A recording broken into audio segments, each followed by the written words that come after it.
Вопрос первый. Пастор, то, что ваши дети так свободны, открыты, свидетельствуют о вас, это лучшее доказательство того, что вы достойный, порядочный человек.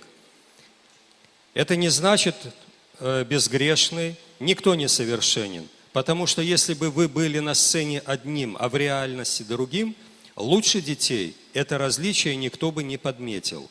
Ведь часто в семьях на людях родители вежливы, а дома говорят плохое о тех, с кем только что вежливо поздоровались. На публике... Я сейчас прошу прощения, я забыл за иностранцев. I totally forgot. Я забыл за них. Раз мы пошли по-русски, так и я и забыл за иностранцев. Давайте я им пару слов скажу, хорошо? Они с нами. Просто не здесь снимаю сейчас, а там, в кабинете. So I'm totally very, very sorry. I think we must have lost a few people right now. But whoever is there, do we still have people over there? Are they on? Oh, sorry. We were talking in Russian language. And my apologies. My apologies to all our DSA family and all other people that are watching us. So welcome everybody. Welcome the world to Kyiv, Ukraine. Here we are.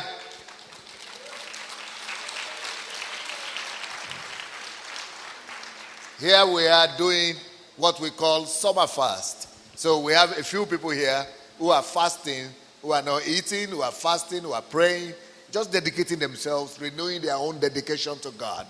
And, dedicating themselves, their lives, and, seeking the face of God together. So we do a collective period of fasting and praying like this, twice in a year. So this is one of it. And that's what we are doing. And then we have this session of, discussion and talk and with the family. So the topic this year is about family. So that's what we're addressing. Every day, we're going to be addressing this particular question about family. So we're here, it's like a panel where, people could throw in their questions. And so, welcome. So we're going to be using English language and Russian language.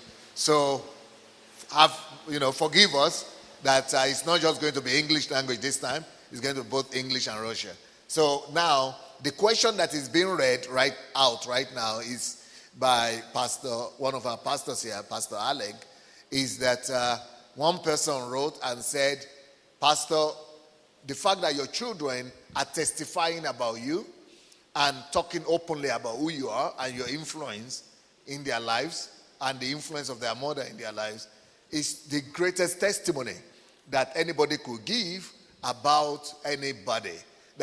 Because the most families, especially pastors' families, that a lot of pastors' children don't want to serve God just because what they see at home is totally different from what the pastor preaches in church. And, the children cannot be deceived. The children know that, they see that. So if you are fake with your wife, if you had not been real, if you are not who you say you are, the children would have, been rebellious. And they would not even be willing to talk so openly about you. So the fact that they are talking like this about you, it means that you are real and you are who you say you are. And we would like to know more about this. And дальше читайте. Ведь часто в семьях на людях родители вежливы, а дома говорят плохое о тех, с кем только что вежливо здоровались. На публике добрые или внимательные, а дома к мужьям, женам, детям грубые. В обществе ругают политиков, а в семье дети видят, как родители нарушают законы, обманывают государство, начальника на работе. Или родители ругают детей за нецензурные слова, но при этом сами матерятся. А как у вас? Что видят ваши дети? Они слышат ваши наставления и видят ваш образ жизни. Что они могут сказать о вас в этом плане? Сандей Аделаджа в семье тот же, что и на сцене. Есть ли расхождение между тем, чему он учит весь мир и как живет сам? Что скажут о нем самые близкие люди? Скажут самые близкие люди. Вот они здесь, пускай сами скажут. So the question the person is having right now is that I think the basic thing is they enjoy hearing the kids and my wife talking about Sunday Adelaja. Who you are really, in life and in family, and who is Pastor Sunday for real? I think that is what the question is about. You want to talk in English so that she could translate in Russian. Who wants to start? I can start. So that's a good question about like if there's any difference between how Daddy acts on stage and how he is at home, and what type of life he leads that enables us to speak about him so freely and admiringly. Хороший вопрос. Есть ли разница между папой дома и папой на сцене? И какие его качества помогают нам свидетельствовать о нем и видеть его хорошую жизнь? I think that my father is a real person, and that the type of compassionate and responsible and successful person that he portrays himself as or is portrayed as is not fake. И я думаю, что мой папа настоящая личность. И та страсть, то открытость, та искренность, которой он ведет себя здесь, это не фальшивая, она такая же дома. Ever since I was little, it was just like a fact of life. Daddy loves people. Daddy loves people so much. That's why he's away so much and spending so much time with all these calls and meetings. That's just how much he's giving himself away to help others. И я с детства вижу, насколько мой папа любит людей. Он по-настоящему их любит, поэтому он тратит очень много времени на звонки, на разговоры с людьми, на служения, на встречи различные. Он тратит очень много времени, потому что он действительно любит людей, и я это вижу с детства. And then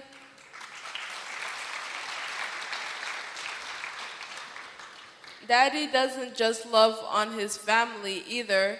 He also wants the best for them, and he knows that it's best to teach us wisdom and teach us truth from an early age than to pamper us and then like see how everything turns out.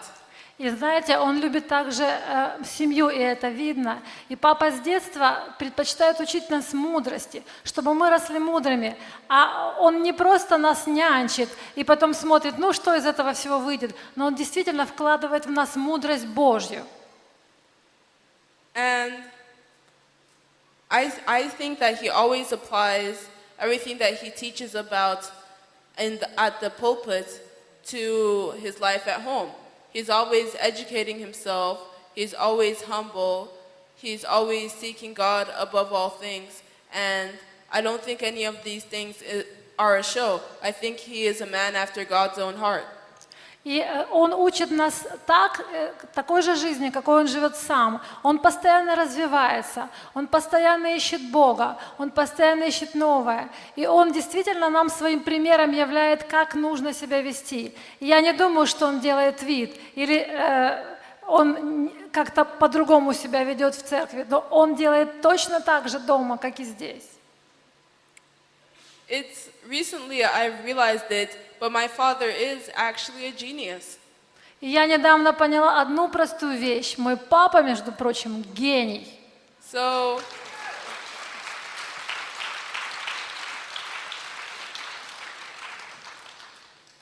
there's all these things that he preaches or explains that you just listen to it and you say, how could a man figure this out? How could a man understand this and so boldly proclaim this? И когда он учит или когда он проповедует, я иногда думаю, как просто человек может так глубоко это понимать, как он может проникнуть в такие глубины Божьи. But the bottom line is that Daddy's life isn't for anyone. It's not even for himself. His walk of life is strictly between him and God. It's all about him becoming the type of man that God can use in everything. That's it. Но дело в том, что жизнь моего папы полностью посвящена Богу. И все вещи, которые он делает между ним и Богом. Он просто человек Божий. Вот и все.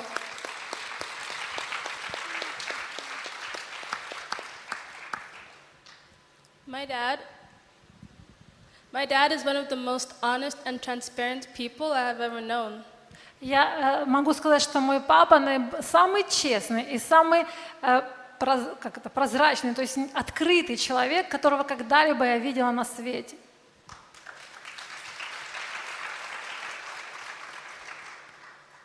What you see here is what you get anywhere.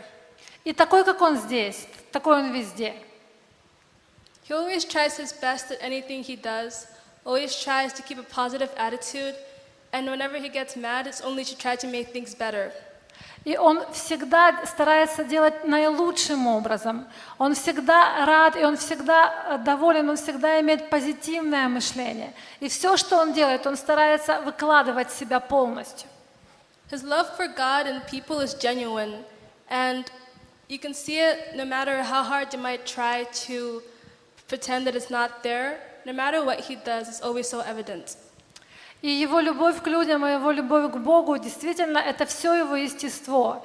И все, что он делает, и все, что он говорит, это действительно правда. И мы видим это. Это видно на опыте.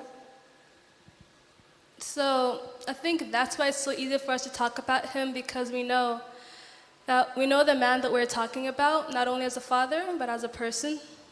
И знаете, нам поэтому очень легко говорить о нем, потому что мы говорим не просто о нем, как о нашем папе, но мы говорим о нем как о личности.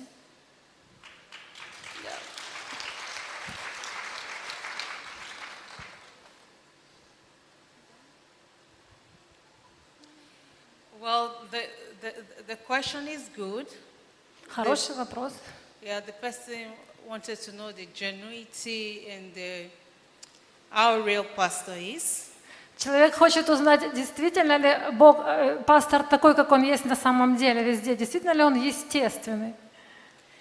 As an adult, I would like to say this, that I think we all know that there is no perfect person. Как человек взрослый, я могу сказать, что всем нам известно, нет ни одного совершенного человека на земле.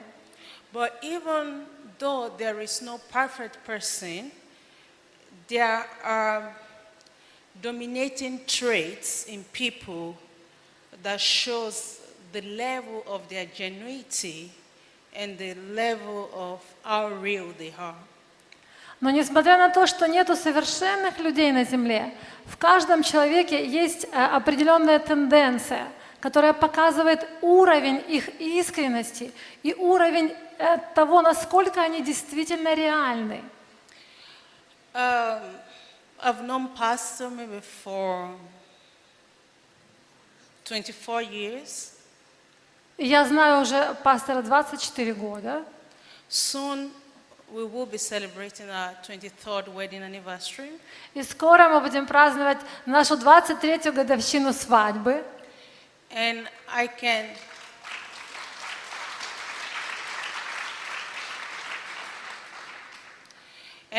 testify that he has a lot of good, great qualities. Я могу свидетельствовать, что он имеет очень много прекрасных, великолепных, очень хороших качеств. And it's very difficult to find a man like him who has a lot of good qualities and a deep understanding of life. И очень трудно найти подобного ему человека, который имеет эти великолепные качества и имеет глубочайшее понимание жизни. One thing that is very clear is that he had an encounter with God, he knows God, he wants to please God, and he wants to spread the good news of the kingdom. То, что в нем очевидно, это то, что он действительно любит Бога. Он имеет общение, личное общение с Богом. Он знает Бога. И его самая большая страсть – это распространять Царство Божье.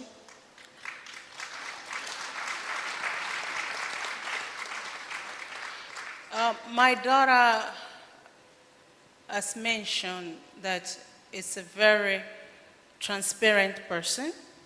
Моя дочка сказала, что он действительно очень открытый человек, прозрачный. I I used to be baffled at the beginning of our lives together when he repeatedly said, I don't have any secret, I have no secret, my life is plain, my life is transparent. И вначале мне было немного удивительно, в начале нашей совместной жизни мне было немного удивительно, когда он говорил, я очень прозрачный, я очень открытый.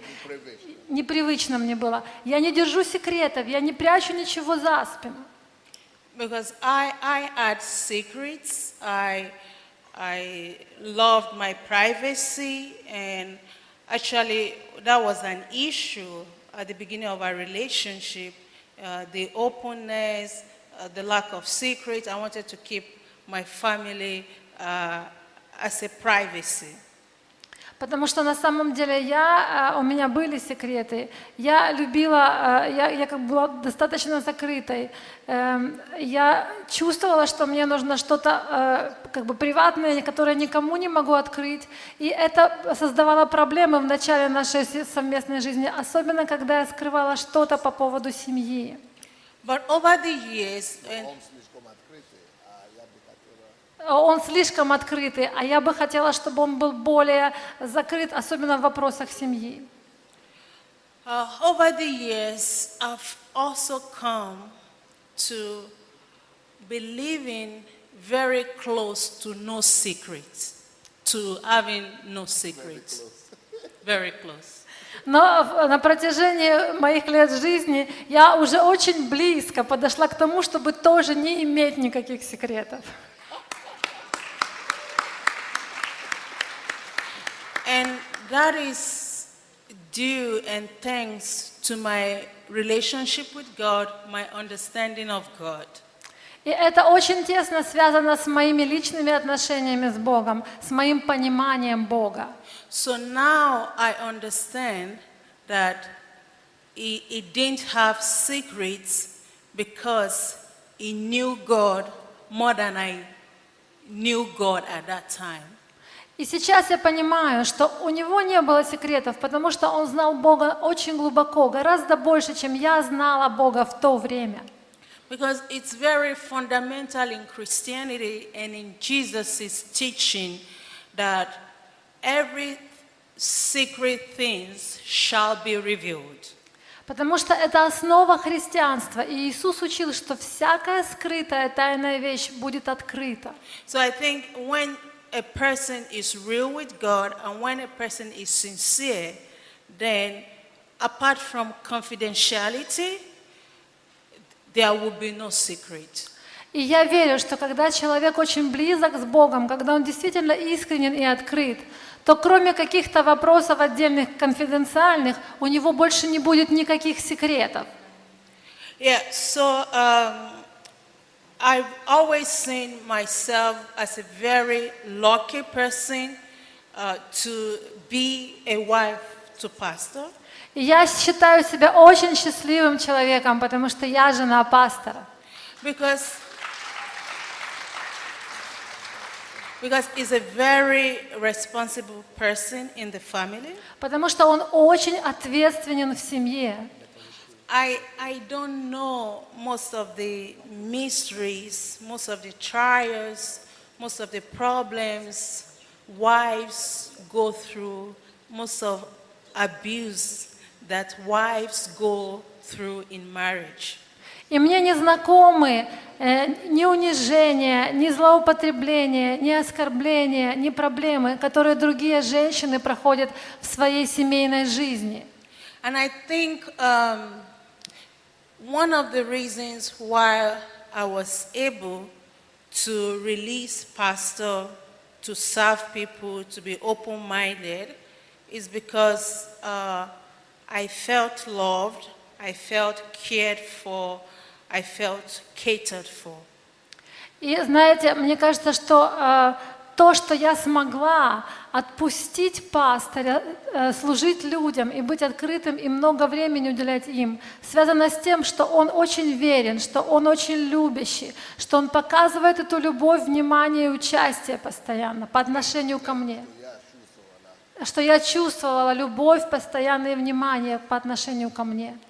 So, and almost what it does for me, what it does to me, is what it tries to do to and for everybody.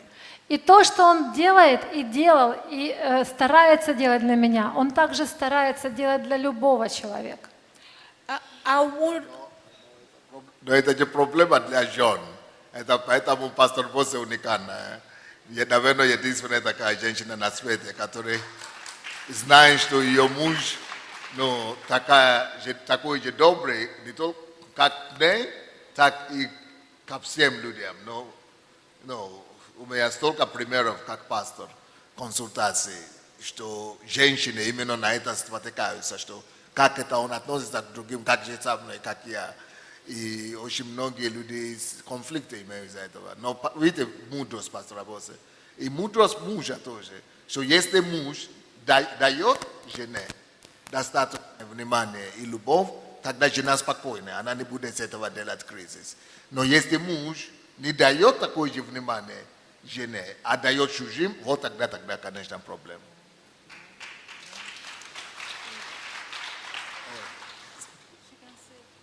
I think that Pastor Bose was able to... I will say it.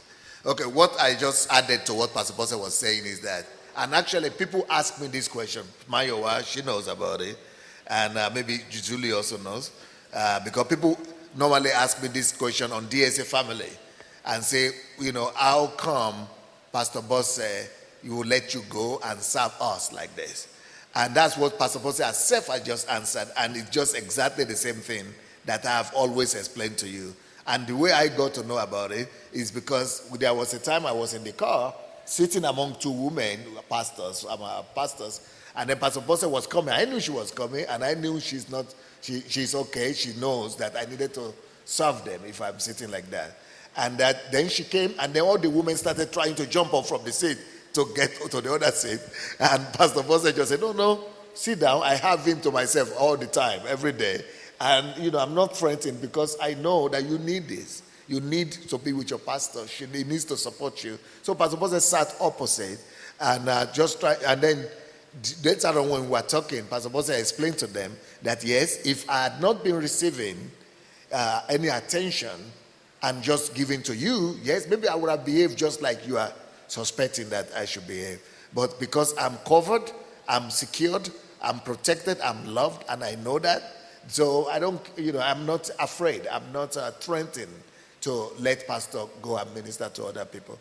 So I think for English-speaking people too, who might be having that same question, that's just what Pastor Bose was trying to explain to the people out there.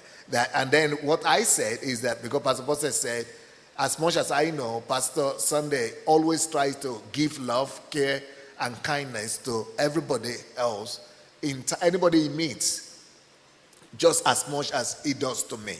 That pastor is so real in giving love, care, and kindness to everybody. He does it to me and to the family, but also to everybody he meets. So I then took the microphone and said, well, this is where many women actually fail in marriage because they cannot afford. And I said, maybe it's Pastor Bose is probably the only woman like that in the world who will actually allow her husband to be able to minister to other people the same kind of love that he ministers to his family and his wife. And Pastor Bose said that what he gives me, he tries to give to other people as well.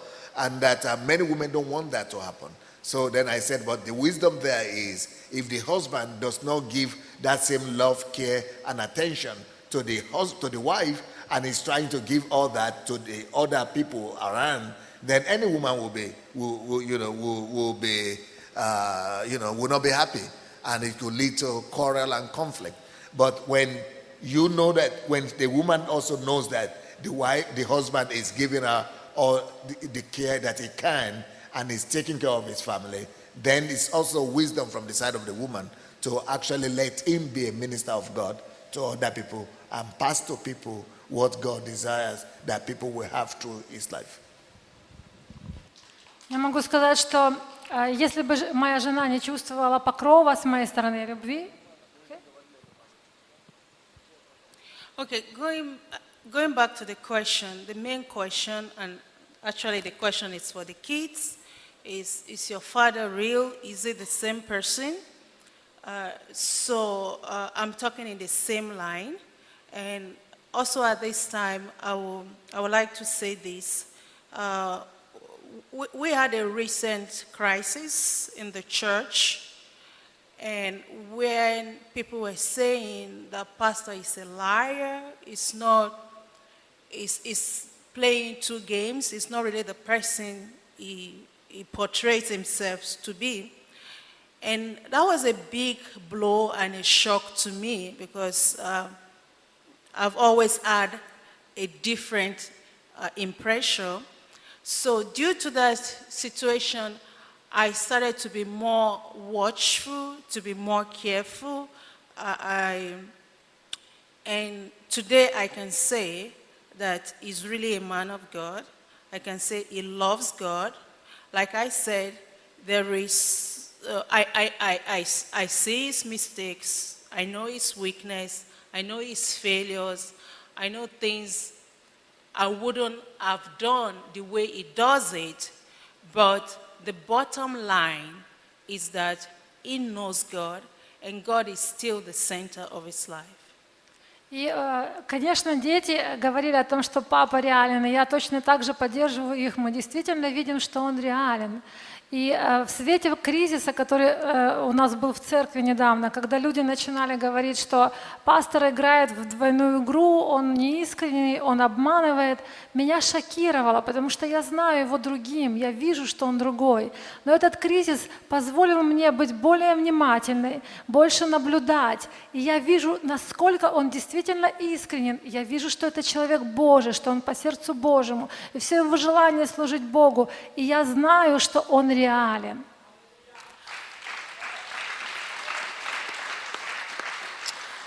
I remember this should be like 18 or 19 or even 20 years ago. T.L. Osborne came to our church, and he was asked a question. People were asking him about something like his failure in ministry. And he answered that I won't tell you what didn't work for me. I won't tell you my failures, because my failure will not help you. My failure will not motivate you. But I can tell you about my victories. I can tell you about my success. И я помню, как больше 20 лет назад Т.Л. Осборн приехал в нашу церковь, и ему задавали вопросы и спросили, а какие у вас были неудачи в служении? И он ответил так. Он сказал, знаете, я не буду вам говорить о моих неудачах, потому что это не поможет вам и ничему не научит вас. Но я буду вам говорить о моих победах, потому что это то, что может изменить вашу жизнь и научить вас, мотивировать вас или вдохновлять вас. So as a wife, I want to say that I will not talk about my husband's weakness. I will not talk about my husband's failure, because that will not help you, and that is not your challenge. Поэтому, как жена, я могу вам сказать, что я не буду говорить вам о слабостях моего мужа, о его поражениях, потому что это не даст вам пользы, и это не будет мотивировать вас. But I will tell you about his success. I will tell you about his victory. Но я буду вам говорить о его успехах и о его победах. And about his weakness, about his failures, we continue to talk together. We continue to work on that. I continue to pray. But the bottom line is that this is a unique man. This is a man that loves God. This is a man that brought a better understanding of God to my life. There are a lot, much more good qualities in his life than any other thing that Satan, or than any doubt that Satan is trying to bring into our ministry, or than any other things that Satan is trying to spread across the globe. По поводу его слабости и его недостатков мы будем продолжать с ним вместе их обсуждать и работать над ним. Но что я могу сказать, и это суть всего, что это действительно человек Божий. У него огромное количество прекрасных и великолепных качеств, гораздо больше, чем ошибок. И я могу сказать, что несмотря на то, что дьявол атакует, сатана атакует и приносит разные проблемы, мы побеждаем их вместе. И я продолжаю молиться за него, я продолжаю поддерживать его, я продолжаю верить в него, и я продолжаю видеть хорошее качество, которое Бог ему дал, потому что этот человек по сердцу Божьему. Аминь. Пастор Сандей и пастор Боси, ваши дети сами лично переживали Бога, знают ли Его, или они просто живут по инерции на том, что папа и мама пастор, и вроде как Бог это самой собой разумеющийся? Знают ли ваши дети Бога, и как они пришли к этому знанию? Do your children know God? And do they have revelation of God? The question is, your children, are they believing in God and are they coming to church just because you are a pastor? Are they coming to church just because, you ask them to go to church? Do they believe in God just because you are a pastor? Or they have personal relationship with God? If they do have personal relationship with God, how did that happen? How did they come to the knowledge of God? And who is God to them? What is their kind of relationship? What is the kind of relationship they have one-on-one with God?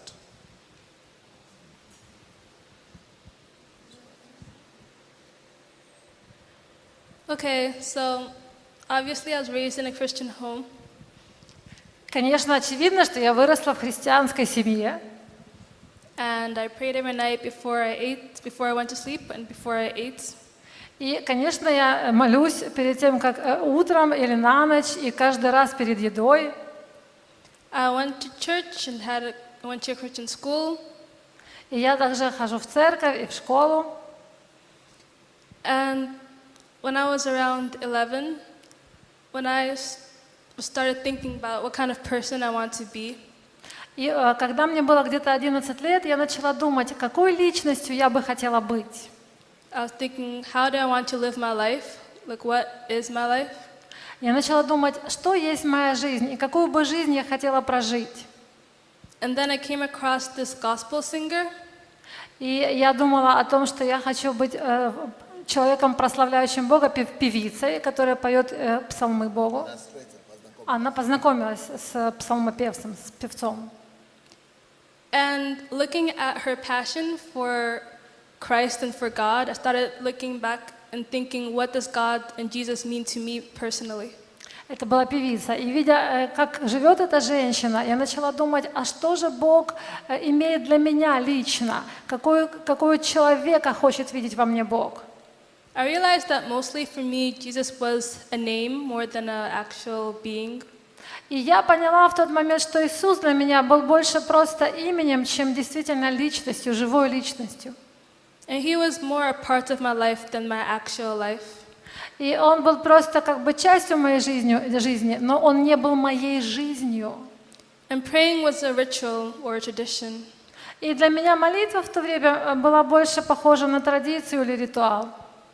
So one day, inspired by that singer, I decided to start over. И когда я была вдохновлена знакомством с этой певицей, я стала двигаться вперед, думать по-другому. Решила начать жизнь заново. And I was born again, I guess. И я думаю, в этот момент я была рождена свыше, заново.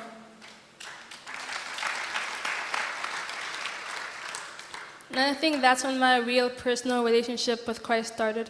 И я думаю, что с этого момента начались мои действительно личные отношения с Богом. So I started talking to him rather than praying to him. Я начала разговаривать с Ним, а не просто молиться, а именно говорить с Ним. And he was on my mind even when I wasn't talking to him. И Он всегда был со мной, и Он стал частью моего разума, моего понимания, даже когда я не разговаривала с Ним. I thought about him and talked to him before I made any decision. И я всегда говорила с ним, прежде чем принять любое решение. And I was always working and striving to be a better person for him, a better Christian. И я начала работать и стремиться к тому, чтобы быть лучшей личностью, лучшей христианкой для него. I read the Bible with excitement because I knew that's what God wanted. И я читала Библию, я теперь читаю Библию постоянно, потому что это требует Бог. С удовольствием. Потому что я знаю, что там мне нужно. Потому что я знаю, что Бог хочет от меня.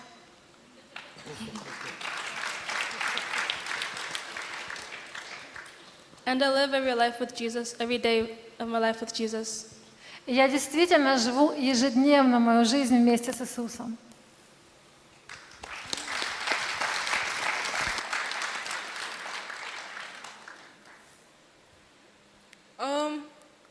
So my journey to coming to know Christ is a very long one, I think. I mean, I haven't lived for that long, but it's been going on for as long as I've been alive. Мое путешествие, чтобы познать Иисуса, я думаю, достаточно долгое. Но я, конечно, знаю, что я еще недолго живу, но тем не менее, это достаточно длительный процесс. So I think that I actually started coming to know God as my personal Savior rather recently. Мне кажется, что я только недавно начала познавать Господа как моего личного Господа и Спасителя. And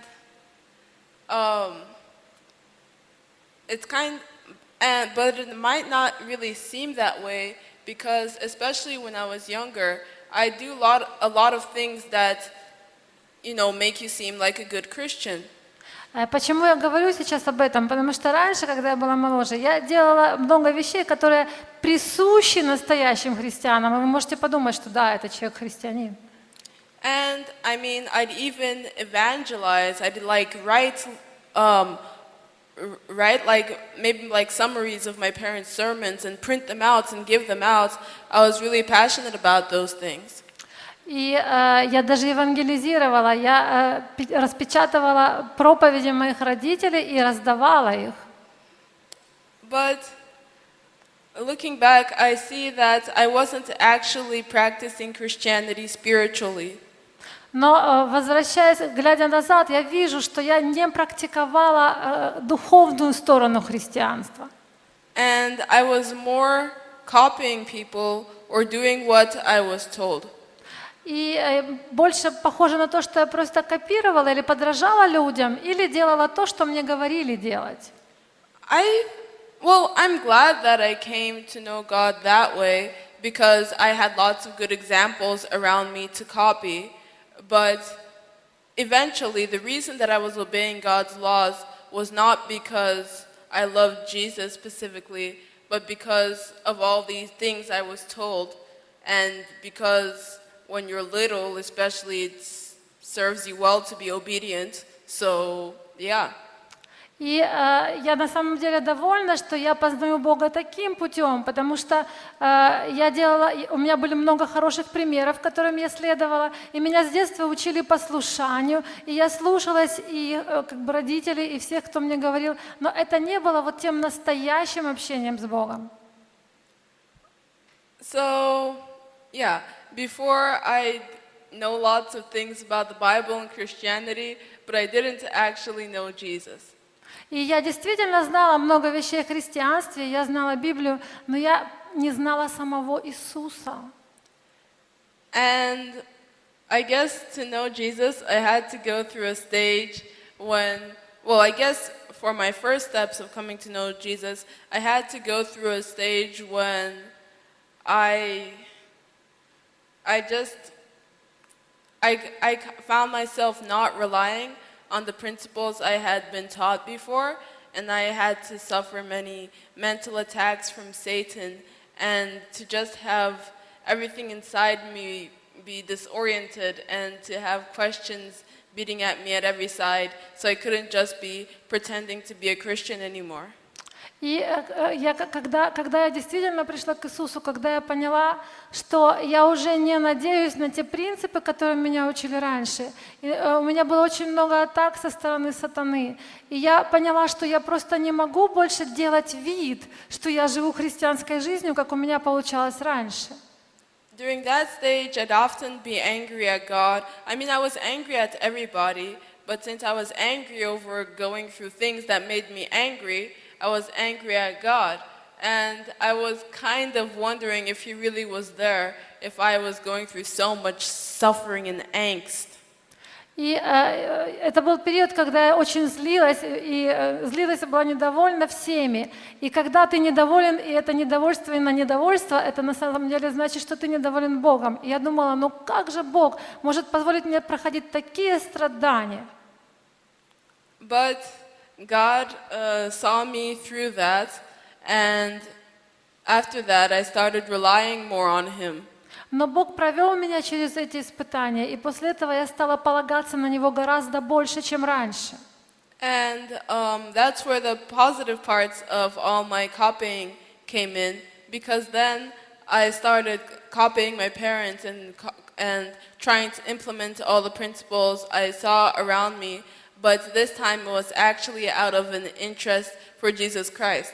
И вот тогда пришла на самом деле хорошая сторона моей способности копировать и подражать моим родителям, то, что я делала раньше, потому что я начала подражать им, с пониманием и с удовольствием, понимая, что я служу и следую за Иисусом.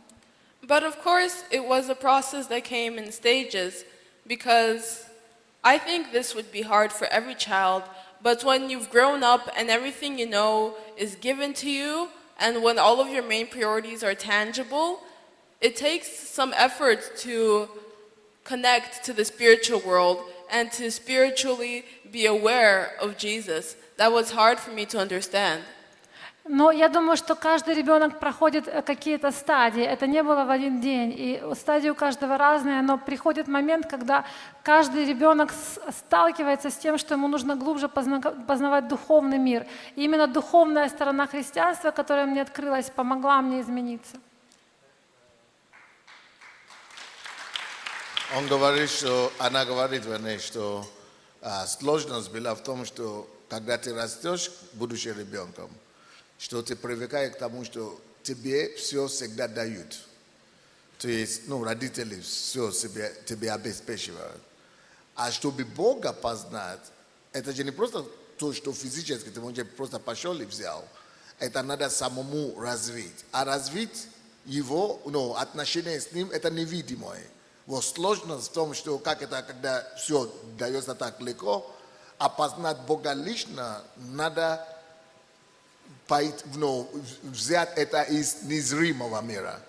Вот там уже нужно приложить определенные усилия, чтобы не просто его видеть, даже физически, его нет физического, а как ты туда добраться в духовный мир, чтобы его понять и увидеть, и стал дружить с ним и жить с ним в невидимом мире и в незримом мире, в духовном мире. Вот это переход, как шагнуть из того, что все вокруг тебя видимое, и то, что все легко дается, и кем-то дается, к тому, что самостоятельно теперь тебе нужно шагнуть в неизвестность, в духовный мир, и увидеть его там, познать его там, и начинать с ним жить и дружить. Вот это было, в этом была моя сложность. And yeah, that really took a while, because when I was beginning to develop my relationship with God for real, for relationships that I could hold on to and base my life on, I considered all of these different ideas, because there's lots of things you can receive from the internet and other people and stuff. And I was like, okay, I know from my life that there is a God, but for now, that's the only thing I know for sure.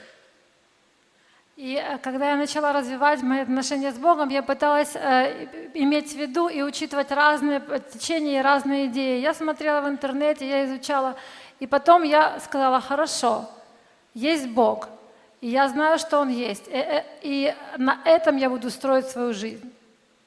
Yeah, But then I had to actually build a relationship with God and know what about God was true and what wasn't true. Because we humans, we can't understand God completely, so often we kind of distort His image.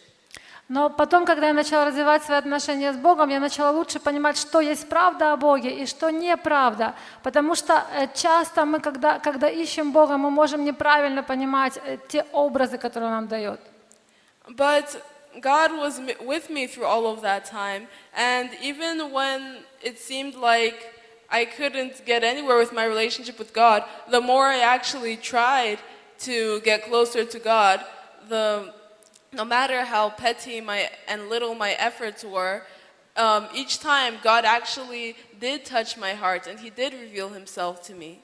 И когда я начала развивать свои отношения с Богом, неважно, насколько мои усилия были недостаточными или маленькими, но Он все равно вступался, Он открывался мне, и Он усиливал их. В общем-то, это Он развивал наши отношения.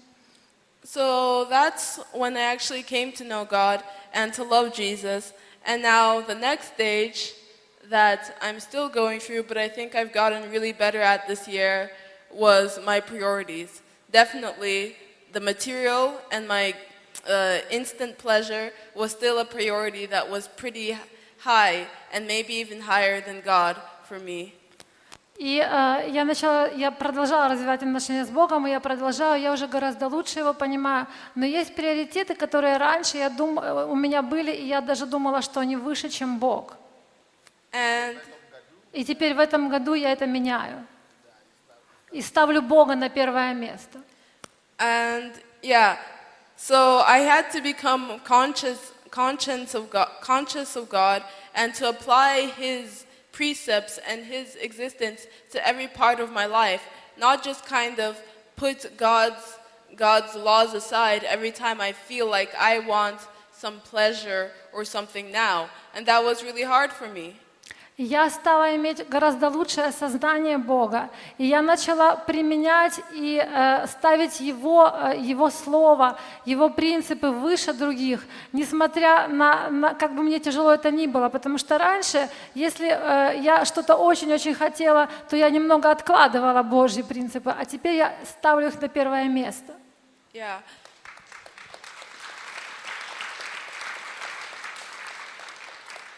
So, because God wasn't my first priority for a time, I'd like kind of develop different addictions and bad habits that were just out of the fact that I wanted something tangible and I wanted something that I could see now, but I hadn't focused my affections on heaven. So God had to break me free of that, and that was actually a painful process. И потому что я не имела Бога приоритетом в своей жизни раньше, у меня были некоторые плохие привычки. И я, например, настойчиво хотела что-то получить, я следовала этому, или у меня это был приоритет, но Бог поставил все на свои места. Он заставил меня сделать небо моим первым приоритетом.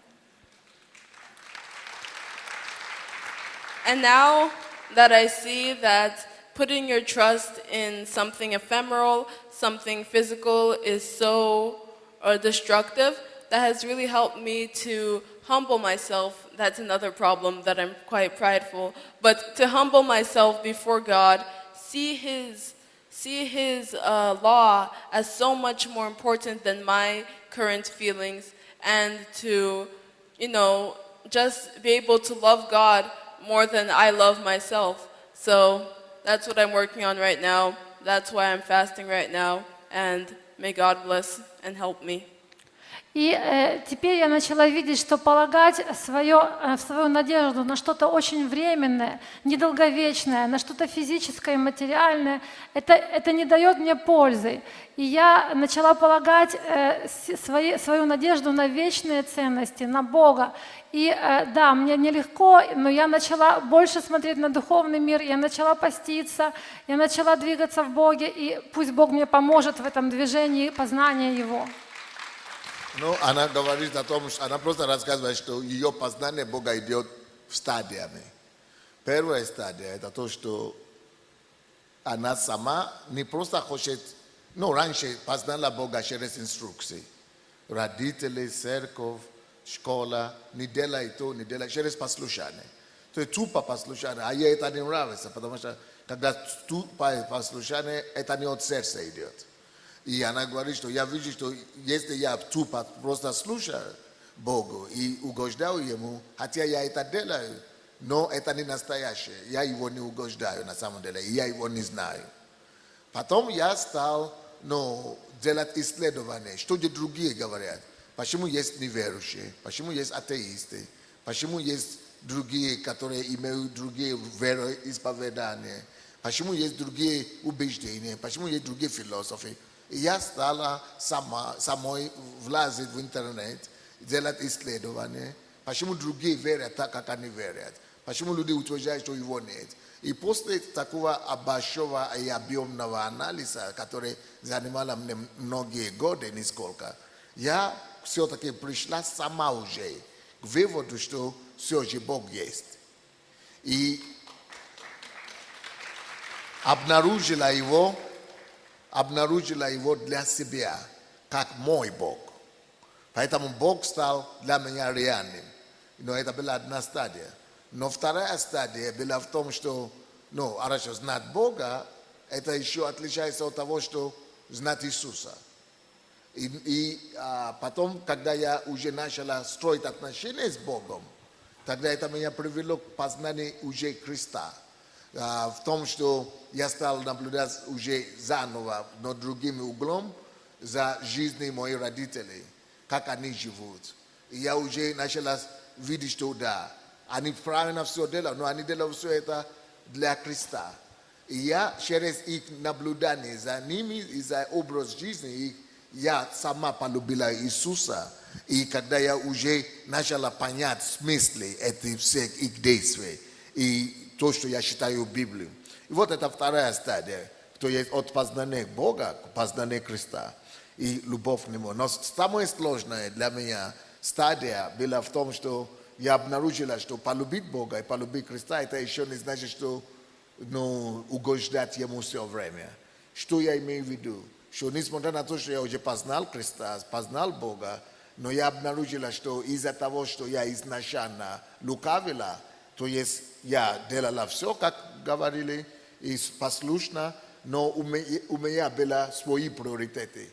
То есть мои желания, мои хотения, мои предпочтения все равно были для меня дороже, чем мнение Бога или что Он хочет. А потом я сейчас поняла, что знать Бога – это не просто верить в Него, это не просто служить Ему или быть послушным Ему, а знать Бога намного больше. Знать Бога – это значит, что превозносить Его выше моих собственных желаний, превозносить Его каждый раз выше всех моих предпочтений, превозносить Его выше, чем мои предпочтения, чем мои желания, чем моих чувств, чем моих эмоций, чем моих выборов, чем моих приоритетов. Вот для меня это самое важное и самое сложное этап познания Бога. Я до сих пор нахожусь на этом этапе, когда я должна сокрушать свою волю. Сокрушать свою волю, чтобы всегда во всем была Его воля. Сокрушать свое желание и хотение, чтобы постоянно заняло второе место, а Он занял приоритетное, первичное место. Вот эта борьба ежедневная для меня есть самый высокий этап и уровень познания Бога. Вот это то, что для меня сейчас значит знать Бога, знать Иисуса и служить Ему. Это у меня стало больше получаться сейчас. И я еще до сих пор сражаюсь в том, чтобы во всем Он был приоритетом моей жизни. Да поможет мне Бог. В продолжение этого вопроса, пастор Сандей, пастор Бося, что вы пожелаете родителям, у которых растут дети, для того, чтобы они познали Бога, а не наоборот оттолкнуть их от Бога, чтобы они возненавидели Его?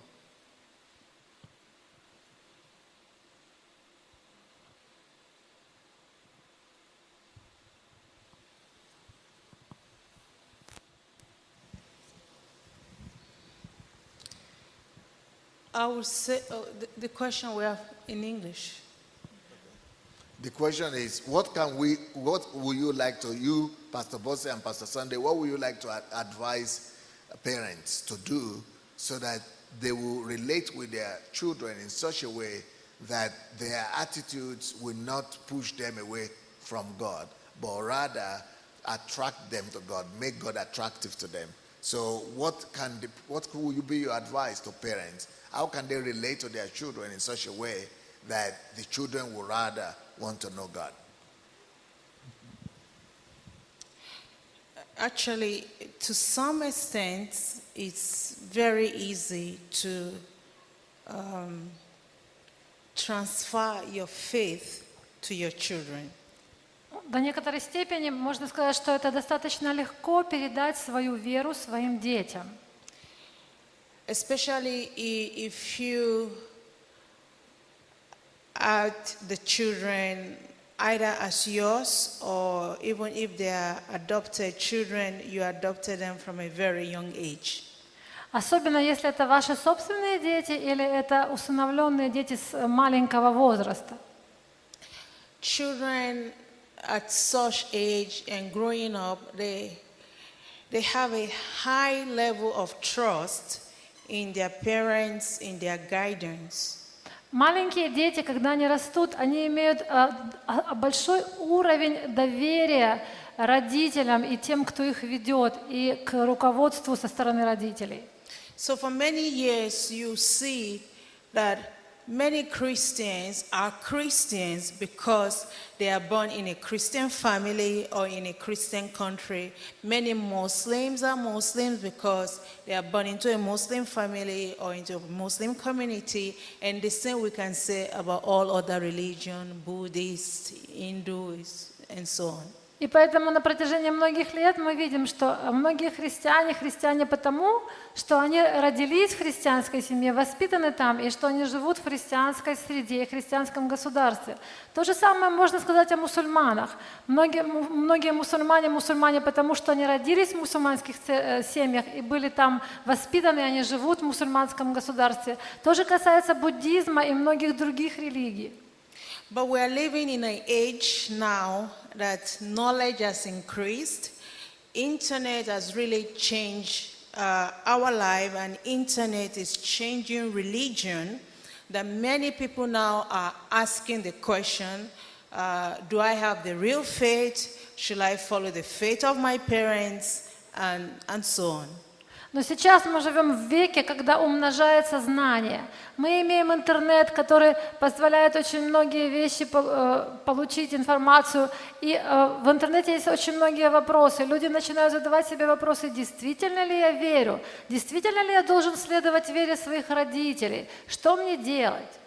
So I think the best way to raise a godly child or a godly children is through personal example. Поэтому я думаю, что лучший путь, каким можно воспитать действительно Божьего ребенка, это через свой личный пример. Personal example, understanding of raising children, seeing God in them, allowing God to speak, allowing God to relate to your children through you. Итак, мы должны показывать свой собственный пример. Мы должны доверять Богу, что Бог сам взаимодействует с нашими детьми. Видеть Бога в детях и позволять Богу взять контроль над развитием и воспитанием наших детей. Because it brings a lot of confusion to a child's mind when the parents teach another thing in the church or in the home group or in the presence of other people, and then when those people are gone, then the parents are back to real life. It brings a lot of confusion, and it may be very difficult for those children to totally believe in God. Потому что для детей очень тяжело, у них видеть эту неразбериху, то есть у них есть как бы неразбериха, если родители одному учат в церкви или на домашней группе, а когда заканчивается служение, они возвращаются к своему образу жизни, очень сильно отличающемуся от того, что они учат. Поэтому для детей это просто неразбериха, они не понимают, что происходит. И это очень важно, чтобы этого не было. And we must also remember that children, especially our kids, they are watching us, they are seeing us when we think they are not watching and when we think they are not seeing us. И очень важно нам помнить и всегда иметь в виду, что наши дети наблюдают за нами и видят, что мы делаем именно в тот момент, когда мы думаем, что нас никто не видит и за нами никто не наблюдает. So it's very important to use every life situations, cases, encounter, the growing process of a child to reflect God to that child. Поэтому очень важно на всех этапах роста, развития ребенка, отношения с ребенком показывать и являть им Бога. And also, as they grow up, as they are entering adolescence, it's very important to prepare them for adolescence and to prepare them for real life in the light of godly principles. И очень важно готовить ребенка к возрасту к подростковому периоду, потому что подростки, то есть к этому нужно готовиться и позволить ребенку еще до того, как он стал подростком, уже увидеть свет и уже увидеть и уже воспитывать его и давать ему понимание Бога и давать его воспитывать в свете Божьем. And of course, to pray for them. To pray that they will know God, they will have a personal relationship with Christ. И обязательно нужно молиться за них, чтобы они познали Бога и чтобы они имели личные отношения с Христом. But as a Christian and Christianity has a lot of advantages over all other religions. There are so much benefits in Christianity. So if we understand this and God Himself helping us, it's still very possible to raise godly children in this generation. Но в христианстве, в отличие от других религий, есть очень много плюсов и очень много преимуществ. И если мы доверяем Богу и мы видим эти преимущества, то нам очень легко воспитывать наших детей в свете Божьем, в любви к Богу, в познании Бога. So, in conclusion, there's a very high probability that your children will inherit your faith. So you make sure you have the right faith. You make sure you have a generational faith, a faith that can live after you, a faith that can get to your grandchildren, a faith that can go through your generation. So if you walk on your faith, if you add knowledge to your faith, if you add understanding to your faith, you should be able to produce generations of godly children. И в заключение могу сказать, что ваша работа, вы должны понимать, что ваша работа и ваша вера передается, и очень большая вероятность передать ее не только детям, но и внукам, поэтому и будущим поколениям. Потому что если они видят вашу веру, если они получают от вас эту веру, то они передают ее дальше и дальше. Поэтому нужно работать над своей верой, чтобы передавать ее будущим поколениям. Okay, let's stand up. Can you stand? No, ya uje zasideo sa. Ya uje. So ya uje ni magut accident. Budu stayat, budu khade. What? No. Oh, sorry. I will speak English. I said I have to stand up because I've been sitting down for so long. I'm tired. I'm almost falling asleep there while I'm sleeping. So I'm going to stand. Я почти заснул, поэтому решил встать. Well, this question was about our children. What can we advise parents as to their kids so that they would not be pushed away from church or be discouraged towards God, but be actually attracted to God? Что же мы можем посоветовать родителям, чтобы дети не были выброшены или отброшены из церкви, но наоборот, чтобы они были привлечены в церковь? Number one. Первое. You saw it. Вы видели это. You just saw it now. Просто видели это сейчас. That our children had their own path to discovering God for themselves. It is not easy. It's not just automatic. You saw it. You just heard their story. We had it together. I didn't know as much before now as they have just told about themselves. So you see the path. Вы видите, что у наших детей есть свой собственный путь познания Бога, и они идут по нему. И я даже сам удивлен, мы знаем многие вещи прямо сейчас узнаем. То есть вы видите, что наши дети на пути к познанию Бога, к личному отношению с Ним. No, they discovered God by themselves. И они Бога обнаруживают самостоятельно. So, but what can we do to help? Но что нам нужно сделать, чтобы помочь им? Let me put system in what Pastor Bosa just said. Я хочу систематизировать то, что сказала пастор Боси. Okay, from my part, А с моей точки зрения, from what we did, what I did. что я делаю? I was just asking somebody here now Я сейчас кое-кого спросил, on our way here to church. пока мы ехали в церковь. I had three or four women and one man with me in the car. У нас в машине ехало 3 или больше женщин и 1 мужчина. And I saw that there are ladies that don't have children, all of them. И я увидела, что у девушек, у женщин не было детей, ни у одной. I said, you all want to have children? Yes? И Apart from one. One said no. я спросила, у вас есть дети? Ну, а Do только одна do ответила, you all want to have children? хотите ли вы иметь детей? И все ответили да, кроме одной. So I said, what do you want to have children for? Because that is the big base, that's where you have to start from. That is the biggest problem in the world. Everybody want to have a child, but nobody knows how, when, what for. И я спросила у них, а зачем вам нужны дети? Потому что это самая большая проблема в мире. Очень многие хотят иметь детей, но они не знают для чего, не знают как и не знают когда. So I said, even if you have the children, И я спросила, that was number one question. Number two question. это был первый вопрос. Хотите ли вы иметь детей? Второй вопрос. Number two question. Even if you have the children, you give birth to children, and these are for you. These questions are for you. Write them down. Итак, второй вопрос. Если вы имеете детей, этот вопрос ко всем вам, поэтому запишите его сейчас. Both first and second question, or you go get the cassette, go get the video. И первый вопрос к вам адресован, и второй. Вы должны взять эту кассету и взять видео. You don't need to write, but you get the video and go and listen again and again. Если вы не записываете, то, по крайней мере, возьмите видео и слушайте несколько раз.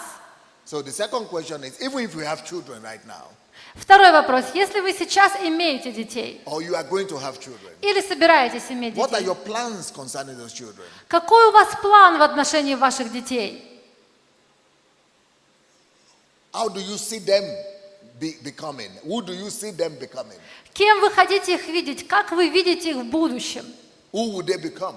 Кем они будут?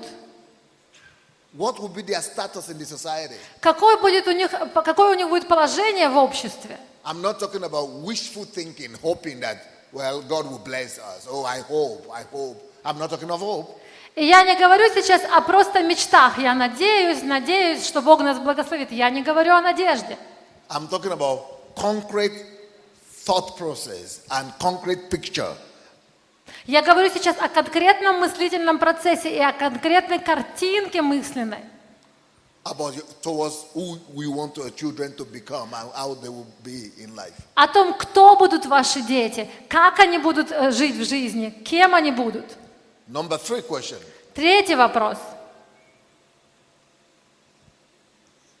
What are the mechanisms and the plans and the structure that you are putting in place to make sure that whatever your aspirations and expectations are will actually be realizable, will be realized? Какие у вас конкретные планы, какие у вас конкретные действия и шаги для того, чтобы ваши ожидания, какая у вас система и структура, чтобы ваши ожидания, ваше видение осуществилось и стало реальным? What are the plans? Какие планы? What are the structures that you are ready to put in place? Какую структуру и систему вы собираетесь утвердить и установить? What are the mechanisms Какие механизмы вы будете использовать? that will formulate and form your children to be exactly the people that you wish them to be? которые сформируют и сделают из ваших детей именно тех людей, которых вы хотите видеть в них. Those are the things you must think about Это то, о чем вы должны думать before you even start.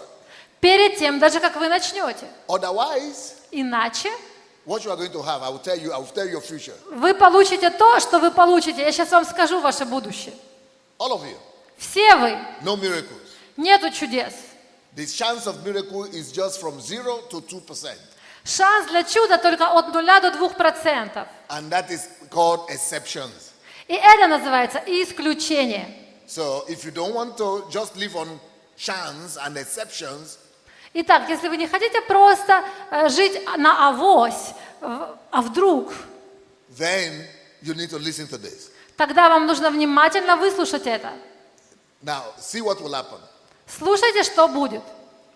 You will get married, Вы поженитесь, you will have children, будете иметь детей, or you didn't get married, или вы не поженитесь, but you have children, но будете иметь детей, just because you want to have children. и будете иметь их только потому, что вы хотите их иметь. Okay? Хорошо? Good for you. Очень хорошо для вас. But Но you will not be, their lives, no, your life ваша жизнь, will not be better than those of your grandparents and your parents. она не будет лучше, чем ваших родителей или ваших предыдущих поколений, дедушек, бабушек. And those children you just gave birth to, И те дети, которых вы только что родили, I'm sorry, извините, but you are heartless но вы бессердечны, because you are bringing them to the world to just repeat the same thing you just passed through Потому and что- your grandparents just passed through. потому что вы привели их в этот мир только для того, чтобы они проходили те же самые вещи, которые проходите вы и ваши предки. Because you refuse to think. Потому что вы отказываетесь думать. Think ahead of time. Думать впереди времени, наперед. I know exactly what will happen with your children. И я знаю точно, что будет с вашими детьми. In the best scenario, Это лучший сценарий. let me tell you the best scenario. Я вам расскажу лучший сценарий. The best scenario is Лучший сценарий таков. your children will grow up А дети ваши вырастут,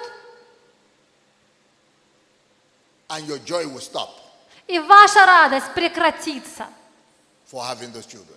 потому что вы имеете таких детей. No, not because your joy you are enjoying before will stop when they grow up. Ваша радость, которой вы радовались раньше, просто остановится, когда они вырастут. Why? Почему? Not a curse, not a curse. No curse. That's not a curse. Это не проклятие. This is just reality. Это просто реальность. You know why the joy will stop? Знаете, почему радость прекратится? Most parents in the world, Потому что большинство родителей в мире, 98%, 98%, their joy stops их радость останавливается from between the age of 10 and 16. когда их детям от 10 до 16 лет, в этот период времени. And from there, И с этого момента it is crisis upon crisis. No more У joy них that they had those начинает- children. No more joy that they had those children. у них начинается кризис за кризисом, и уже нету радости, что они имеют детей. So you brought those children to the world Итак, вы приводите этих детей в этот мир only to be happy. для того, чтобы они были счастливы, Only for you to be happy. только для того, чтобы вы были счастливы. But what you don't know Но чего вы не знаете, is that your joy and your happiness is only between the age of 0 to 5, maybe to 10. что ваше счастье и ваша радость продлевается только, когда детям от 0 до 5, ну максимум до 10 лет. So, finish. Финиш, все. Stoshna. You know, yeah, it's true. It's true. It's Это true. правда, это правда, Yes, it's true. это правда. It's true. Nobody might talk about it, but it's true. Никто не говорит обычно об этом, но это правда. And I'm going to talk about it. I am going to talk about it. И я буду говорить об этом, Because nobody is talking about it. потому что никто не говорит об этом. But somebody must talk about it. Но кто-то же должен сказать об этом.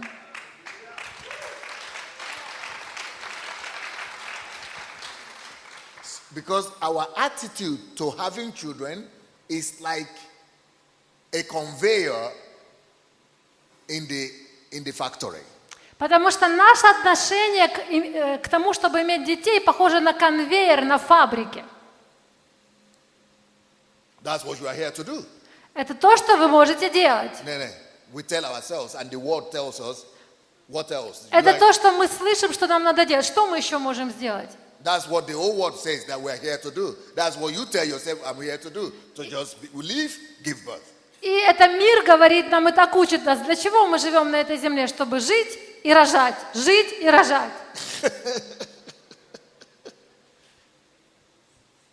Not better than pigs, dogs, and cats. Ничуть не лучше, чем свинки, собаки и кошки. Same thing. То же самое. But we are Homo sapiens. Но мы люди. So I'm going to give you a structure now. И я вам сейчас дам некоторые инструкции. Not to live like that. Не живите так, That will help you not to live like that. которые помогут вам не жить такой жизнью. But that will help you to transfer yourself from the life of biomass to Homo sapiens. Но которые помогут вам превратить себя из биомассы в человека разумного, в Homo sapiens. Okay, let's listen now. Слушайте сейчас. Even when you are very good and very successful, Даже если вы очень хороши и очень успешны, very good children, и у вас хорошие дети, the best children, самые лучшие you дети, know what they'll become? знаете, кем они будут? They will become just like, look in the street, look in the street, look in the street. Они будут просто, вот посмотрите на улице, посмотрите на Or улице. look around, look at each Или other. вокруг посмотрите, в церкви посмотрите. Look, they just become people. Они просто станут людьми, So, that's it. и все. What is that? А что это? That is, they will grow up, Это значит, что они вырастут, they behave well, они будут хорошо себя вести, they finish school, они закончат школу, and they will go and get a job. и они получат работу. So, Все. then what would they do? И что они будут делать? They will be going to work. И они будут ходить на работу, They will be going to work. ходить на работу, They will be going to work. ходить на работу, Then they marry. потом Then поженятся, they go to work. потом ходить на работу. Just people. Просто люди. Then what they do? А что потом? Then they repeat your own mistake. А потом они будут повторять ваши собственные They'll ошибки. begin to give birth to children. А они будут рожать новых детей. Is that why you gave birth to them? Это что, для того, что вы для того родили их? But you never thought. Но они никогда не думают. you И never- вы никогда не думаете об этом. You never thought about that. Вы никогда не думали об этом. That's the best. That's the И best это result. лучший вариант. Это лучший very вариант. good result. Это очень хороший результат. Then then the government will be happy. Потом правительство будет счастливо. Нам повинно быть 50 миллионов. Нам нужно 50 миллионов. So we just have to be 50 million people in Ukraine. So good job. Прекрасная работа. Мы имеем 50 миллионов украинцев. Who are the Ukrainians? Who is that? А кто такие украинцы? They don't know. Не знаем. The government doesn't know. И правительство не знает. But they know figure, Они просто видят эту цифру, statistics, статистику. finish. И все. That why you want to give birth? Тогда зачем вы хотите рожать детей? So is that why you want to give birth? И для этого вы хотите рожать детей? Just to add to the government statistics Чтобы они были частью статистики этой страны? or government statistics? Или государственной статистики? So that somebody will be able to give report? Чтобы кто-то хороший отчет написал? That's why we must thinking. Поэтому вы должны думать. Thinking is more important than the process of giving birth. И думать – это гораздо более важный процесс, чем процесс рожать ребенка. Only if you are a personality, И только если вы личность, you will not fall into the deception of I'm a human being, I must give birth. I'm a woman, I must give birth. I'm a woman, I must give birth. вы не попадете в этот обман. Я женщина, я должна рожать. Я женщина, я должна рожать. Я женщина, я должна рожать. Или я мужчина, I must marry and give birth. и я должен жениться и рожать детей. The important question, why? Важный вопрос – зачем?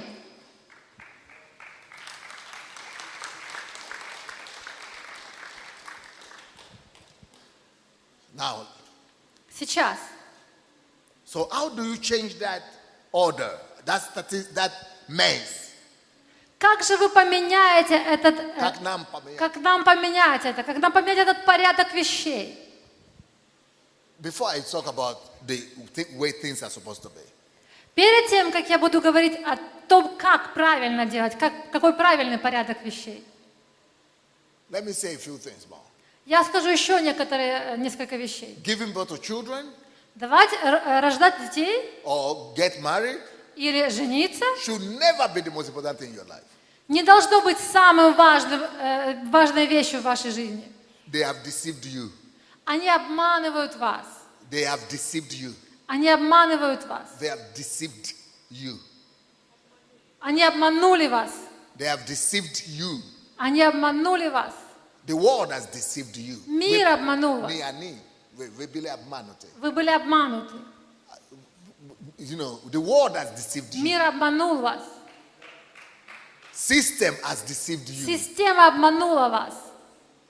The world has deceived you. Мир обманул вас. If you are still thinking like that, И если вы думаете до сих пор так, that the most important thing in your life is to get married and have children, что самое важное в вашей жизни это жениться и дать жизнь новым детям, good for you, good for ну you. хорошо для вас. Don't even need to listen to this. Тогда не слушайте то, что я говорю. You don't even need to listen. Вам не нужно это. Tell yourself, Скажите себе, he's mad. He's crazy. He's not он okay. ненормальный, с ним не все в порядке. Yes. So that's a good comfort for you. И живите в своем комфорте, в своем No, путешествии. that statement is a way for you to comfort yourself. It's a good Потому way. что- He's crazy. So it's a good comfort for you. It's a good, so you can comfort yourself. You are good. Да, для вас это будет хорошее оправдание, если вы скажете, он просто сумасшедший, и не слушайте его. That's good for you. So Это для вас хорошо. enjoy your life. Тогда просто получайте удовольствие от жизни. Go marry. Go marry. И идите женитесь, Go have children. идите рожайте детей. What will become of them? И что из них выйдет? I don't know. Я не знаю. But Но, maybe something will come out. может быть, что-то и получится. I'm going to hope. Я буду надеяться. And then И потом your life ends ваша жизнь закончится on that. на этом. Because you will rejoice Вы будете радоваться 5 years. 5 лет. What like this? As much as she's Вот like как this. эта девочка 5 лет. You'll be happy. Вот вы будете счастливы. Then from 15, Но с 15 you will be crying. вы начнете плакать. You'll be crying. Вы будете плакать. Just like your mother did. Как ваша мама делала. Just like your grandfather did. Как ваш дедушка делал. And then И потом, at 20 years old, в 20 лет, you will have infarct. у вас будет инфаркт. Maybe not infarct, Может, не инфаркт, not таблетки. но таблетки. That way you have heart attack. Это значит, что у вас будут приступы сердечные. Or maybe not heart attack, Ну, может, не приступы сердечные, but tablets. но вы будете таблетки пить, So that you just stay alive. чтобы просто выжить, пережить этот этап. Because Потому что you have just given birth вы просто дали жизнь to more problems. и придали больше проблем. You gave birth to more problems for yourself. Вы просто родили больше проблем. Dali is bullshit Дальше дали жизнь большим проблемам for you. для себя. And if you are smart, А если вы умный, if you are a very good parent, и если вы очень хороший родитель, then when your children are 20 and 25 and they are married, то когда вашим детям будет 20-25 лет, и они поженятся, you keep on working at 50 years old and 60 years old. вы будете вот так вот ходить, как 50... No. When you are 50 and you are 60, when you are supposed to rest and enjoy your own life, you will keep on working Вы будете продолжать работать, so as to support your children who are already 20, 25, 20, who have their own family, because you want to be good parents, so that you give them a house, you give them a car, and you say, I'm a good parent. So you work for them. You give birth to them to make your life happy, but instead of getting happiness from them, you are becoming a slave to them. и тогда, когда они поженятся, вы в ваши 50-60 лет начнете дальше работать на них вместо того, чтобы отдыхать. Вы будете давать им все, потому что вы хотите, чтобы они имели хороший автомобиль, хороший дом, и вы станете рабом их вместо того, чтобы отдыхать. Give birth to more problems. И вы рождаете еще больше проблем, даете жизнь большим проблемам. Yeah, from the beginning, you give С birth самого to начала more вы problems даете жизнь большему количеству проблем. because you didn't think. Потому что вы не думаете. You didn't think. Потому что вы не думали. You didn't think. Вы не думали. Вы не подумали. Yes. So one of the girls asked me, so what is the right thing to do? И одна из этих девушек спросила меня, а что же правильно, как правильно поступать? But because I asked her the question, so what do you want to give your children? Why do you want? Потому что я спросила ее, а что ты хочешь дать своим детям? Почему ты хочешь So иметь детей? one of them said, И так, одна сказала, I've always dreamt of a family table where the parents, father, mother, and the children are sitting around the table. I never had that when I was growing up. и она сказала, я всегда мечтала о большом семейном застолье, когда за большим столом сидят папа, мама и много детей. У меня в жизни никогда такого не было. So I said, that's why you want to go and have your own children now? И я спросила, именно поэтому ты хочешь сейчас иметь твоих собственных She said, детей? yeah. И она сказала, да. What I didn't have so that they will have. Я хочу, чтобы они имели то, чего я не имела. Ага. You see some of the reasons why we marry? Видите причины некоторые, почему мы женимся и выходим замуж? But I will tell you more funny Но reasons. я скажу еще более интересные вещи. Many people marry and give birth to their own children because of the neighbors' children, because their neighbors have children. Многие люди женятся, выходят замуж и рожают детей, потому что они видят детей у соседей, из-за соседских детей. That is why they give birth to life, whole life. That's why they did it. И именно поэтому они дают жизнь целой жизни именно из-за соседей. I will tell you more funny stories. И я скажу вам еще более интересную историю. Some people Некоторые люди get married женятся and have children и рожают детей because of the kaleaska. What do you call kaleaska in English? In English, what do you call? Baby carrier. Из-за What do you call? коляски. The colt, baby colt. из-за коляски. Yeah, because I like the view of the kaleaski, the baby carrier, baby colt. О, I я же like видел там коляски. the nравится. I Мне like так the нравятся view. эти коляски. No, every time I see the kaleaski, the kaleaska, что-то со мной, something happens to me. Когда я вижу коляску, со мной что-то происходит. So because of that, they go and give birth to lives. И именно из-за этого они идут и дают жизни, они рожают жизни. And they don't have any plan after that. И не имеют никаких планов для этих жизней. For those lives they are giving birth to. Они не имеют никаких планов для тех жизней, которым они дали жизнь. Irresponsible. That's just funny. Это просто безответственно, это просто смешно.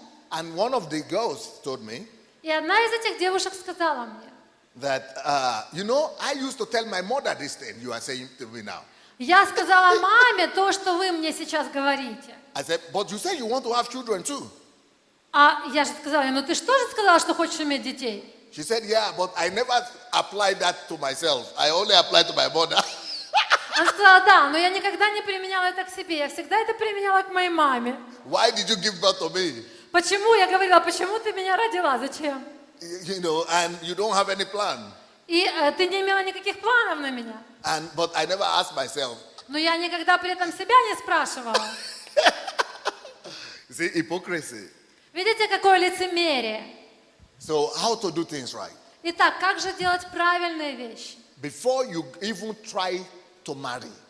Прежде чем вы даже будете создавать семью. Should I talk about that or it's too late?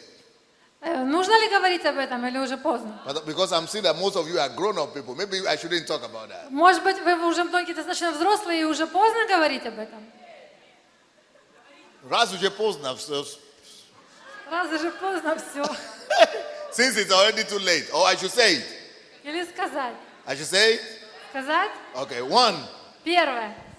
Before you could even consider marriage, Прежде чем вы даже подумаете о женитьбе и замужестве, talk less of children. меньше говорите о детях, не говоря уже о детях.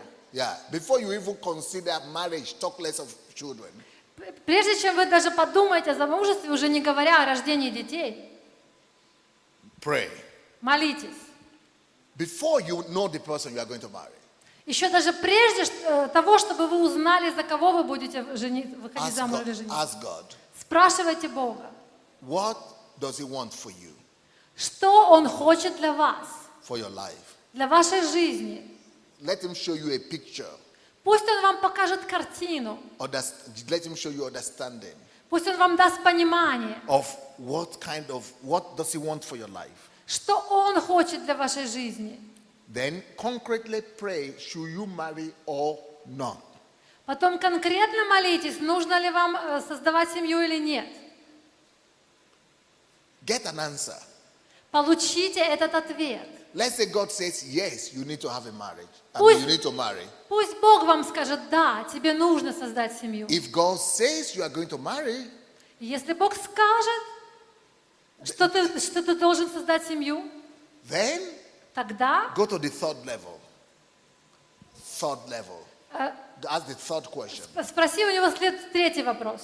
The third question is, what kind of family should I have? Why?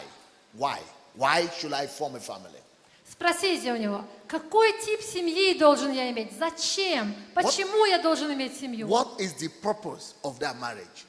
Какая цель для этой семьи? What is the purpose? Какая цель? What agenda do you want to carry out through that family on the earth? Какую твою волю ты хочешь выполнить через эту семью на земле? What are the heavenly plans that you want to accomplish through that family on earth? Какие небесные планы ты хочешь совершить на земле через эту семью? I must see that. И ты должен увидеть это. You must have a clear picture Ты должен ясную картину видеть in your head. в голове, в разуме. Not vision, Не видение, not dream, не сон, but не in мечту. your head. Но ты должен иметь это в голове, план. Of course, it could come through dream or vision or anyhow, but in your mind, in your heart, you must see that. Конечно, вы можете получить это через видение или через сон, но в вашем сердце, в вашем разуме должна быть эта картина. Now that you've got a clearance from God that you have to have a marriage and what is the purpose of that marriage, go to the next question. Итак, когда вы получите подтверждение от Бога, разрешение, что да, вы должны создать семью, и что какая цель для этой семьи, тогда идите к следующему, четвертому вопросу. Then the next question is this. И следующий вопрос. Do you want us to have children or not? Хочешь ли ты, чтобы мы имели детей или нет? If yes, Если да, what kind of children and what for? то каких детей и для какой цели? Don't just follow instincts. Не следуйте просто за инстинктами. Don't just follow the tradition, what people say, И не следуйте за традициями о том, что люди говорят and what people do. и что люди делают. Find out from heaven. Обнаружьте, найдите ответ с неба. Because our whole life on earth should be like this, should be according to this standard. Let thy will be done on earth through my life Потому as it is in heaven already. Our whole life should be about bringing to pass God's intention, God's original purpose through your life, through your family, through your children on earth. Потому что вся наша жизнь на этой земле должна следовать единому стандарту. Да будет твоя воля на земле, как и на небе. И вся наша жизнь должна быть подчинена цели принести Божьи стандарты и Божье царство на эту землю. So if there are no plans for you to have children in heaven and you are going to give birth to them, you will suffer. You will sweat like this. Итак, если у неба нету планов, чтобы вы приносили детей на эту землю, а вы будете их рожать, то у вас будут проблемы, вы будете потеть так же. Ви будете платити так, що мало не покажеться. You will suffer. Your life will come to hell once you begin to have those children. Вы будете страдать, и ваша жизнь превратится в ад, потому что вы имеете детей. So you must find out first. Поэтому вам нужно сначала узнать. Don't believe the lie И не верьте лжи, that says которая говорит, that once you are married, что как только вы женились, that if you are married, если вы женились, that you must have children. то вы должны иметь That детей. is a compulsory.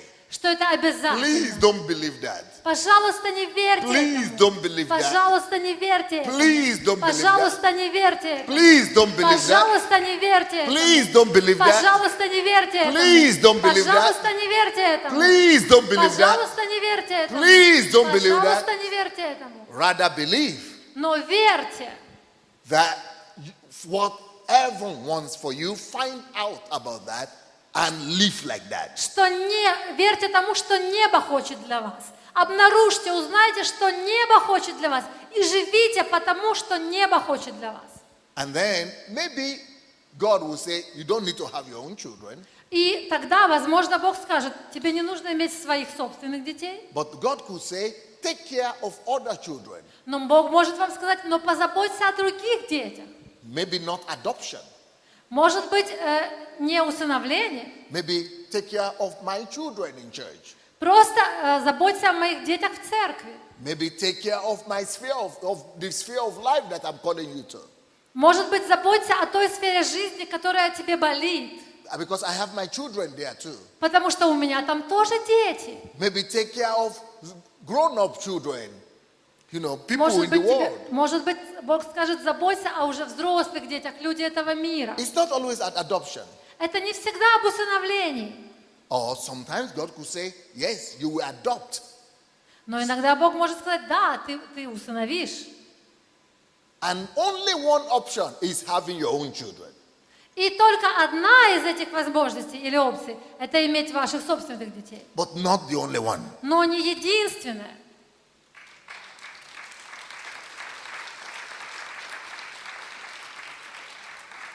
Find out what heaven wants Узнайте, что хотят небеса. before you even meet the man Даже прежде, чем вы встретите своего мужчину or woman. или женщину. Next point. Следующий вопрос. Next point. Следующее. Now that God has answered all these questions, God has fulfilled his own part. Now we begin with your own part. Следующее. Когда Бог уже ответил на все ваши вопросы, и вы получили все ответы, тогда вам нужно начинать делать вашу собственную часть. So your own part is one. И ваша часть состоит в следующем. Первое. Even though God has already given you all the answers, Несмотря на то, что Бог дал вам уже все ответы, that is not a reason enough to marry still. это еще недостаточная причина, чтобы выходить замуж или жениться. Yeah. Да. For you to still marry and go ahead to get a boy or a man, you need some other things. Прежде чем вам жениться или выйти замуж и найти мужчину или женщину, вам нужно что-то сделать. Many things. Some things. Вам нужно сделать некоторые вещи. One, Первое. you need to get yourself educated. Вам нужно образовать себя. You need to do self-education. You need to open your own eyes as to what is family. One, what is a woman? Two, what is a family? Three. Вы должны заниматься самообразованием. Вы должны для себя получить ответы, обучить себя, что такое семья, что такое женщина, что такое мужчина. So you must find out what is a family. Вы должны еще раз понять, что такое семья. You must study it. Вы должны изучить этот вопрос. God will not do that for you. Потому что God won't do that. Бог не будет делать это за вас. You have to do that. Вы должны это сделать. You must study what is an opposite sex. God will not do that for you. You must discover that yourself. Вы должны изучить качества и характеристики противоположного пола. Бог не будет делать за вас это. Это вы должны это сделать. Then you must study who is me? Who is me? Yourself. You must understand yourself. God will not do that for you. You have to do that for yourself. И вы должны изучить самого себя. Вы должны понять самого себя. Должны ответить себе на вопрос, кто я есть. Бог не будет это делать за вас. Вы должны это сделать. If you don't have those answers, forget about marriage. И если у вас нет ответов на эти вопросы, забудьте о создании семьи. Next point. Следующее. Once you've answered that question, Как только вы ответили на эти вопросы, then you must ask yourself, how ready am I for marriage or to be a wife or to be a husband? вы должны спросить себя, насколько я готов или готова быть мужем или женой. So you must begin to work on yourself Вам нужно работать над собой. mentally, Вам нужно работать над разумом. get yourself educated mentally, psychologically. Вам нужно быть психологически зрелым. Обучайте, образовывайте себя. Number 2, Второе. get yourself physically and materially prepared. Вы должны подготовить себя физически и материально. Be ready to marry. Будьте готовыми к созданию семьи. Number 3, Третье. get yourself ready to marry spiritually. Вы должны себя подготовить к тому, чтобы жениться в духовном плане. Be a friend of God. Станьте другом Бога. Hear God's mind. Слушайте и понимайте разум Божий. So you know what He wants in your life and through you at any time. Чтобы вы понимали, что Он хочет для вашей жизни. И в любой момент в вашей жизни вы делали это. So, next point. Следующее. Before you marry, Прежде чем создать семью, you must then let God reveal to you who is your wife, who is your husband. вы должны позволить Богу открыть вам, кто есть ваш муж или ваша жена. When you get that revelation, И когда вы получите это откровение, revelation alone is not enough.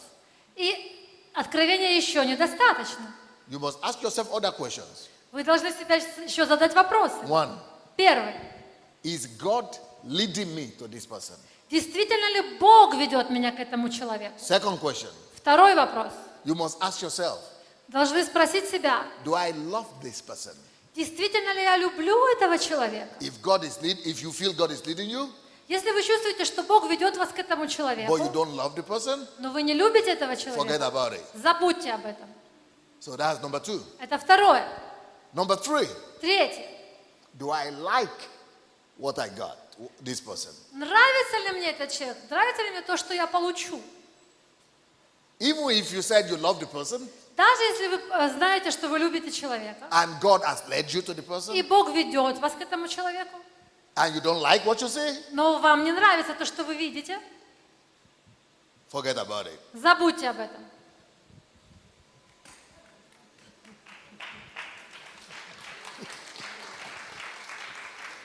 This is before, not after. If you're already married, you are fixed.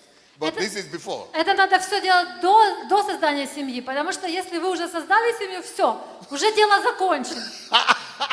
Pause. Поздно. Now, the next point now. Следующий.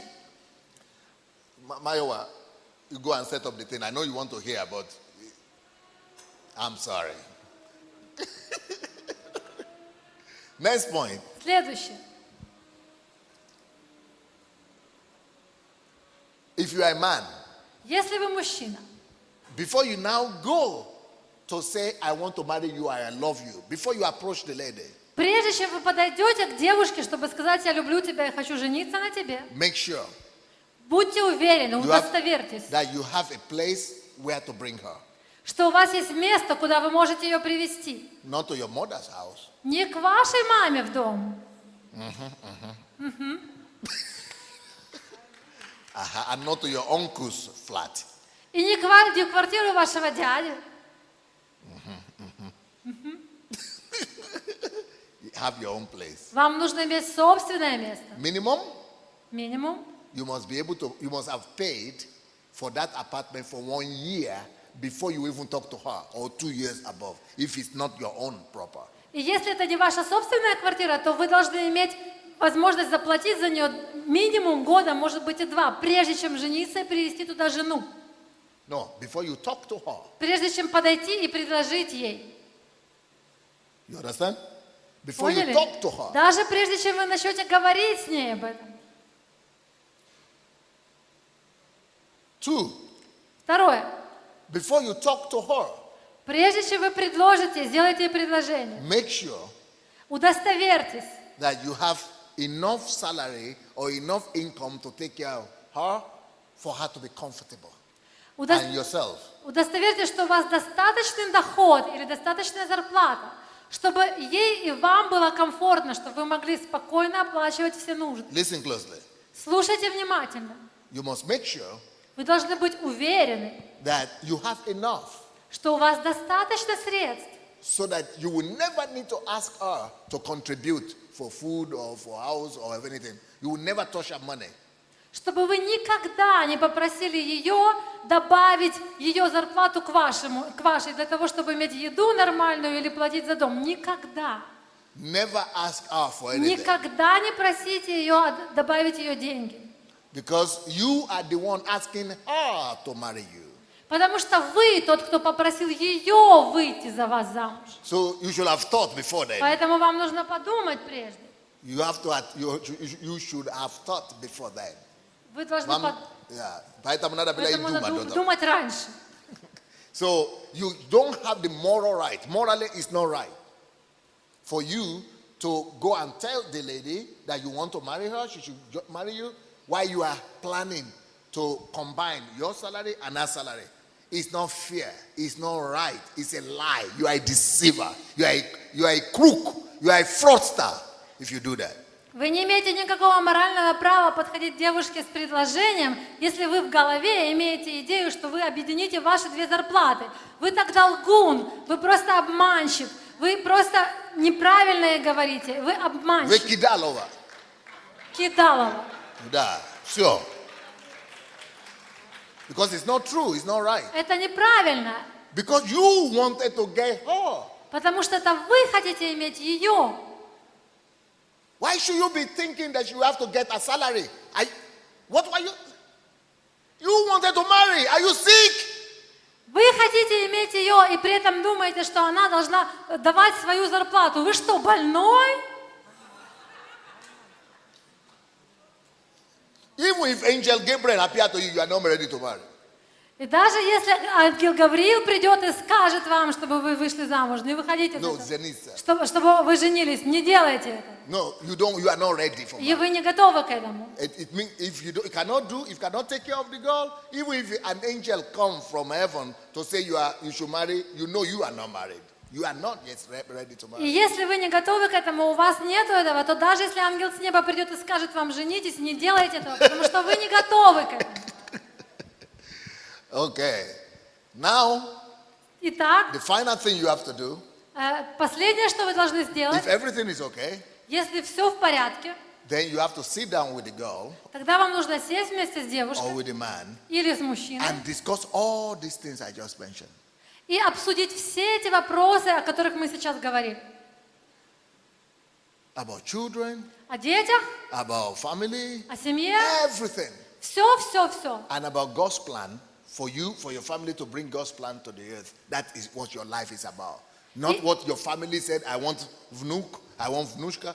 That is not the reason. I want a grandchild, a granddaughter, That is not your authority. That's not why you marry. And that will not be the authority why you do things in your life. But it's what heaven wants. That is why you want to have children or you don't want to have children. И вам нужно обсудить Божьи планы для вашей семьи, что Бог хочет, чтобы вы принесли на эту землю. И вы не должны думать о том, что вы хотите иметь внучку или внука, или потомство, но вы должны понимать, что Бог хочет для вас, и обсудить эти вопросы, чтобы понимать Божий план для вашей семьи. Okay. From tomorrow, С завтрашнего дня I will continue from here. я буду продолжать с этого момента, Because tomorrow, потому что завтра then I will tell you. я скажу вам, So now that you have agreed to marry, сейчас вы уже согласились иметь семью, создать семью, and maybe you have agreed to have children. и вы уже согласились иметь детей, So how will you know when to have children? как вы будете знать, когда иметь детей? What do you need to do before then? Что нужно сделать до того, как они появятся? What are the criteria for you to be sure that your children will not just become like biomasses, like people, just statistics? Какие критерии должны быть у вас, чтобы быть уверенными, что ваши дети не станут просто биомассой или предметом статистических исследований? So that how will you know that if you give birth, how can you predict their destiny and their future? Как вам предположить и запланировать их будущность и их семью, чтобы когда вы дали жизнь им, они действительно были So тем, that кем you вы will be хотите? sure of the fact that they will become what the best that you want them to be. Чтобы вы были уверены, что они станут гораздо лучшими и будут иметь лучшее, чем вы имели. And that they will become who you want them to be. И чтобы они стали тем, кем вы хотите, чтобы они были. So that you don't just give birth to statistics. Чтобы вы не рождали просто для статистики. So how do you do that? Как вы будете это делать? We will do that tomorrow. Мы узнаем об этом завтра. because I have to go and do my direct broadcast now. Потому что у меня есть еще одна программа сейчас, прямой эфир. Pastor Bosse, s'il vous plaît, mademoiselle. Пастор Бося, s'il vous plaît, передаем вам микрофон.